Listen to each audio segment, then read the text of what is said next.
sanicanas ya que sayuret yona tuna bezinoini hoy me mayenado yi hoy ne sanicanas ya que sayuret.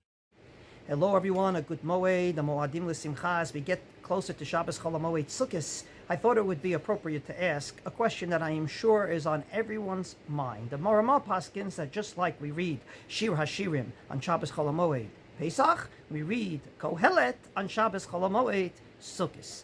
However, this seems to be very strange for two reasons. Number one is a catch-22. You're not allowed to sleep outside the sukkah, even a nap, and we're reading the longest Megillah, not to mention a very repetitive Megillah, and we're doing so usually in shul, outside the sukkah, giving us the impetus to sleep. Number two, it seems that this Megillah is the opposite of everything Sukkot stands for. After all, Sukkot is not only a time of V'samachta b'chagecha, which applies to all the Yom Tovim, but it's actually Zman Simchatenu. And therefore, when the Magen Avraham explains why we read Kohelet on Sukkot, and he says, B'pnei shehem yemei simcha, because they're times of simcha, v'chatuv b'Kohelet u'lesimcha mazo osa, it really makes no sense, because Kohelet is saying, v'lesimcha mazo osa, meaning this simcha is meaningless. So if the simcha is meaningless, why are we reading it at a time where we're supposed to be happy? Why are we depressing people with all the depressing words of Kohelet at a time where we're supposed to be happy? So, there were two great Muserniks that lived in the 19th into the 20th century. The first, Rabbi Yitzchak Blazer, he explains that we just came from the high holidays. And on the high holidays, as everybody knows, we basically left this world in order to totally and utterly focus on spirituality. The height, of course, was Yom Kippur, where there was a munch that was differentiating between us and angels. So says Rabbi Yitzchak Blazer that should be what we should do all year. Namely, we should try as much as possible to leave this world, and just in case you have a temptation to enjoy this world, read Kohelet. Shlomo HaMelech, the author of Kohelet, goes ahead, takes every aspect of this world and says it is hevel, it is meaningless, it is something that you shouldn't put too much emphasis on. But another great Musernik, the author of Salabotka, Rav Natan Tzvi Finkel, has exactly the opposite point of view. He comes along and says that we, as a Jewish people, have an actual obligation to, and I quote, "B'yotenu mekachim et chayei achulin u'makdishim otam legavoa."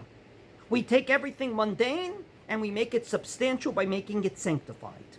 Namely, according to the author from Salabotke, the reason you read Kohelet is not from before the beginning, where he says everything is meaningless and nothing means nothing.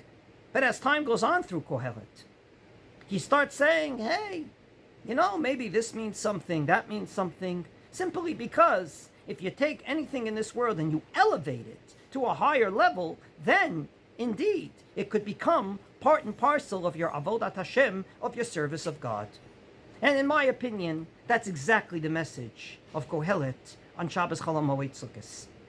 After all, the mitzvah of Sukkah is very simple. Live as you do all year, albeit in a very holy place called the Sukkah. Eat and drink and do all the quote-unquote mundane things, but if you do it in the Sukkah, it's a mitzvah. So indeed, that's the reason why Kohelet is read on Shabbos Chol HaMoed Sukkot. We want to tell the Jewish people you have an opportunity this year. As the year begins, take each and every aspect of your life and ask yourself, is it appropriate to do in the Sukkah or not? If it's not, then probably it's meaningless. But if it is, then do it and uplift it to a higher level. Eating, drinking, sleeping, learning Torah, hosting guests, business, whatever it might be. If you do it in the Sukkah, it is a mitzvah. And maybe that's the reason why, when the Shulchan Aruch and the Mishnah Berurah talk about this particular mitzvah of Sukkah, they are very adamant that if you host guests, you must do it in the Sukkah. The Ramah says if you play a board game with dice, you must do it in the Sukkah. And the Sharatzion, in the name of the Eliyahu Rabbah, comes along and says that even if you just talk on the phone, that is a mitzvah on the holiday of Sukkot. So indeed, it's a long Megillah, and hopefully we won't fall asleep, because if we do, we're going to miss out on the end, where Shlomo HaMelech tells us, don't negate this world. Embrace it. Embrace it and sanctify it. If you do, you will have not only a wonderful year, but a substantial year as well.